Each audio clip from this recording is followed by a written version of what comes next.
Imagine you're sitting at, a really high-end bar, right? Oh, yeah. Like the kind with the dim lighting and the 10-minute prep time for a drink. Exactly. And you order this beautifully crafted, super complex cocktail. Hmm.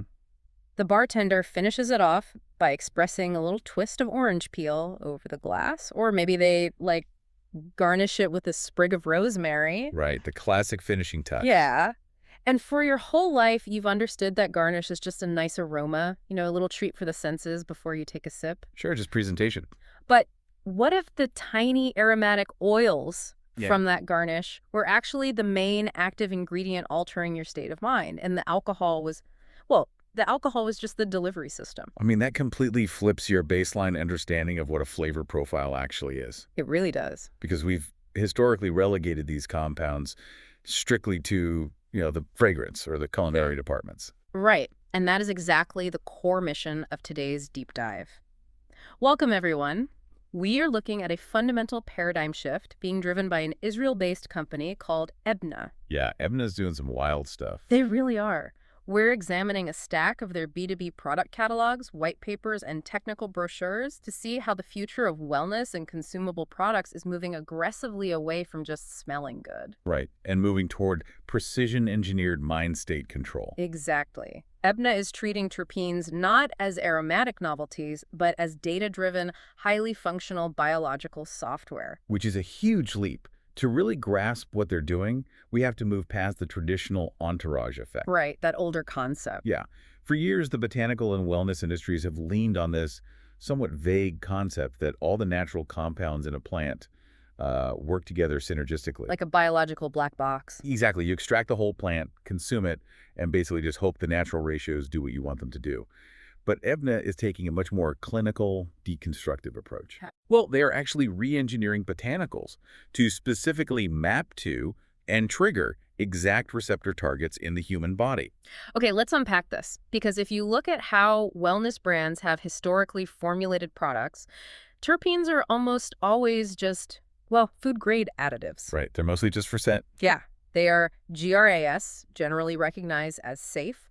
They're totally legal, they're non-psychoactive, and they are highly volatile. Completely unregulated for the most part. Right. But Eybna realized that specific terpene ratios don't just, happen to smell like a lemon or a pine needle. Their physical molecular structures perfectly match specific receptor keyholes in our nervous system. And rather than just dumping a whole plant extract into a product, they use what they call a microdose macro-impact approach. A microdose approach. Yeah. They isolate the specific compounds that drive a desired cognitive feeling and fortify a blend with just those. Let me push back on that logic for a second, though.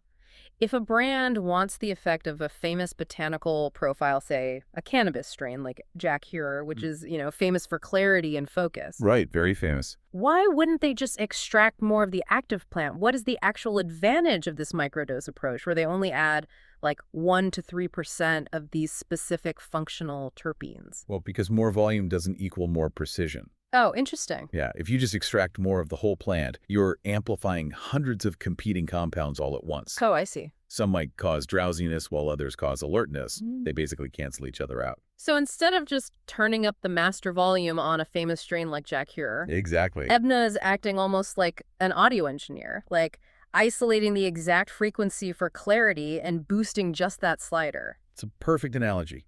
By keeping the core profile intact for authentic flavor, but fortifying it with a tiny 1 to 3% dose of highly specific terpenes, those functional molecules outcompete the baseline compounds. Yeah, they essentially cut in line to bind with the receptors that drive focus.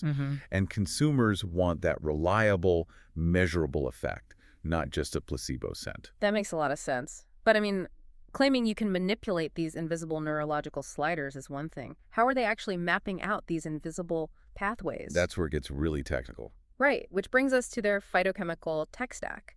Because the way they're building these formulations, it looks nothing like traditional herbalism. Not at all.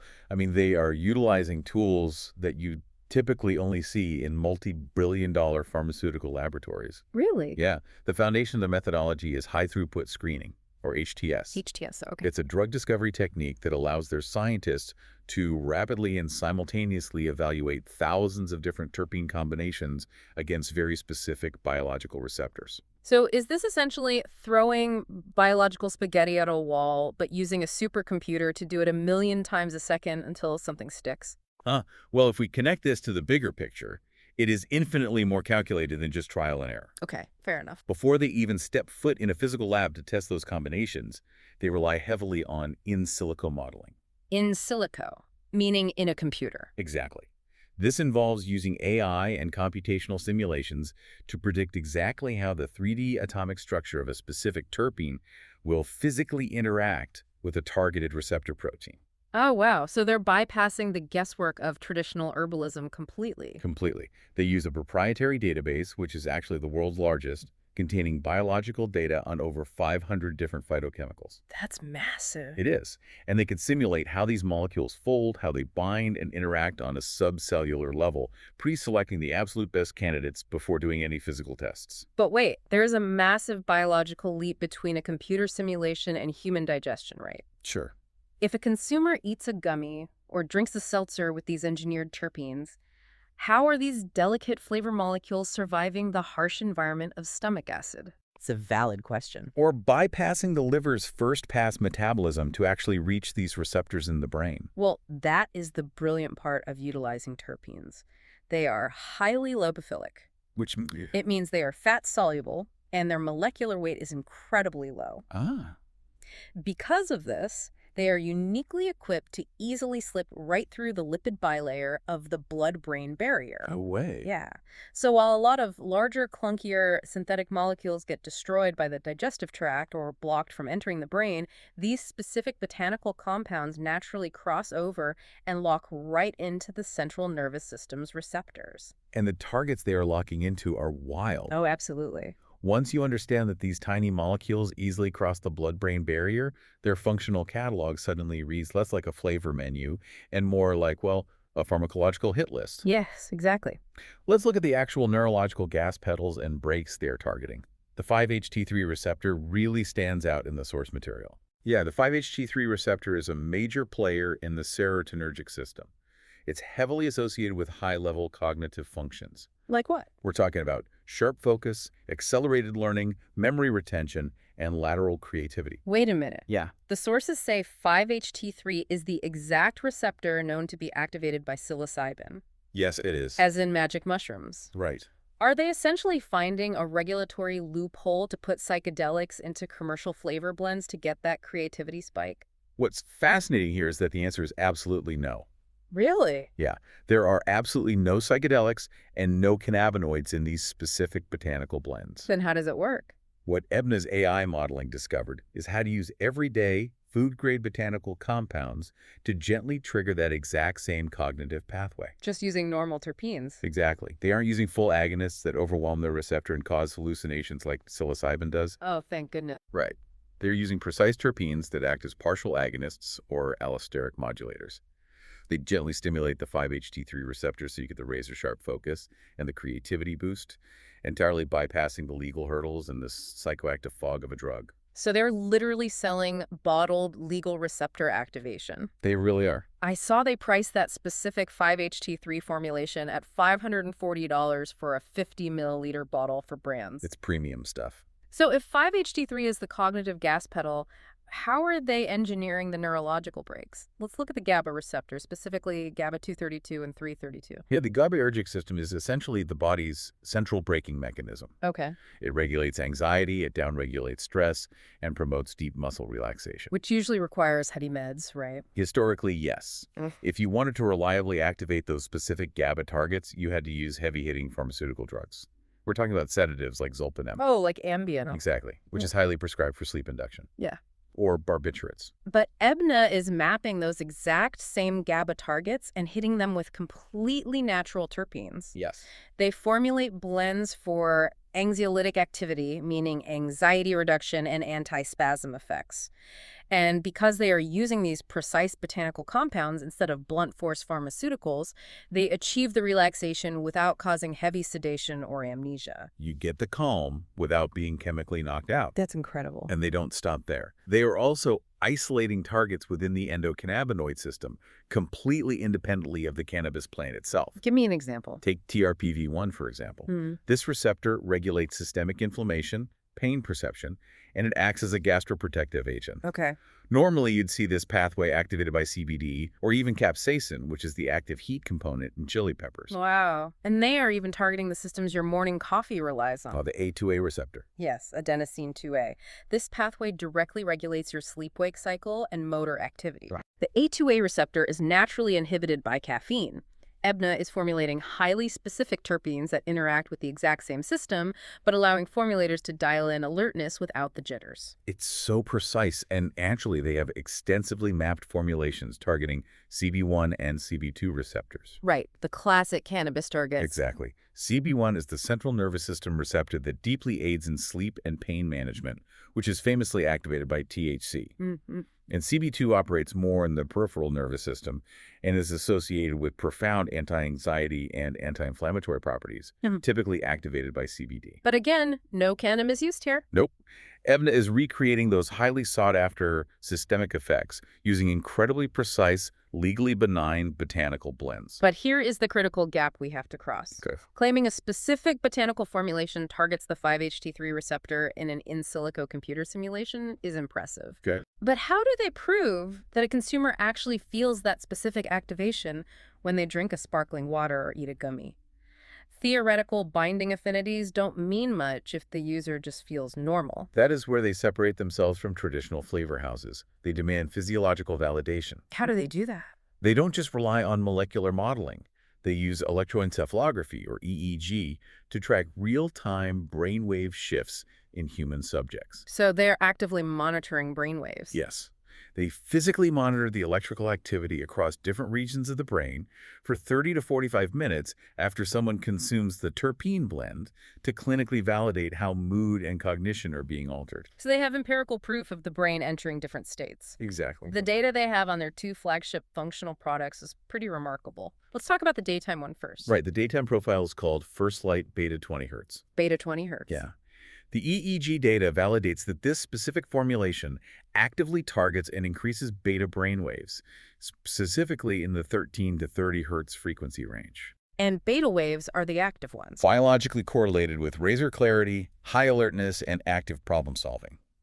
This formulation specifically leverages that GABA-132 receptor and the 5-HT3 receptor we just discussed. So it's perfect for, like, productivity drinks or gaming vapes. Exactly. Nootropic supplements, gaming performance products, things like that. And on the complete opposite side of the neurological spectrum, they have Twilight Berry Theta 6 hertz. The nighttime profile. Right. This is their decompression profile. The EEG data shows this blend gently downshifts the brain's electrical activity into alpha waves, which sit around 8 to 12 hertz, and theta waves, which drop down to 4 to 7 hertz. A very relaxed state. Theta is the exact frequency of deep meditation, profound inner peace, and what they term nostalgic emotional ease. I love that phrase. It hits the GABA-132 plus receptor and the A2A receptor. It is the perfect biological software for a wind-down seltzer or an evening sleep tincture. It really is. Here's where it gets really interesting, though, because the first thing I thought about when looking at this purely molecular, utility-driven engineering was the sensory experience. The taste. Yeah. If they are building this biological software molecule by molecule strictly to hit a receptor, doesn't it run the risk of tasting incredibly bitter, like a harsh chemical science experiment? That has always been the historic trade-off in the functional ingredient space. Right. Usually formulators have to choose between a product that tastes great or a product that actually does something. But Eybna utilizes a concept they call flavor-function harmony. Because the olfactory bulb, your sense of smell and taste, is directly wired to the limbic system in the brain, right? Exactly. If you consume a product that tastes jarringly chemical but is supposed to make you relaxed, your brain experiences cognitive dissonance. It basically rejects the payload. Yep.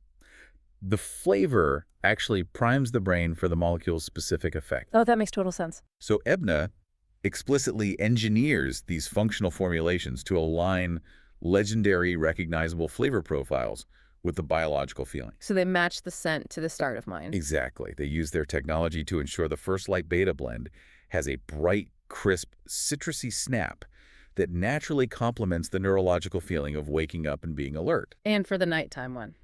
The Twilight Berry blend features rich, earthy, calming berry notes that signal to your senses that it's time to relax, right as the molecules cross the blood-brain barrier to actually do the heavy lifting. It ensures the products don't just function mechanically, but actively delight the senses, creating a cohesive sensory signature for the brand. Exactly. So what does this all mean for the actual consumer market? If you look at how Eybna actively pitches this technology to consumer brands, you see a brilliant business model. Oh, it's a genius. They act as the Intel Inside for cannabis, wellness, and food and beverage brands. Yeah, that's a great way to put it. You buy a computer from Dell, but the processing power comes from Intel.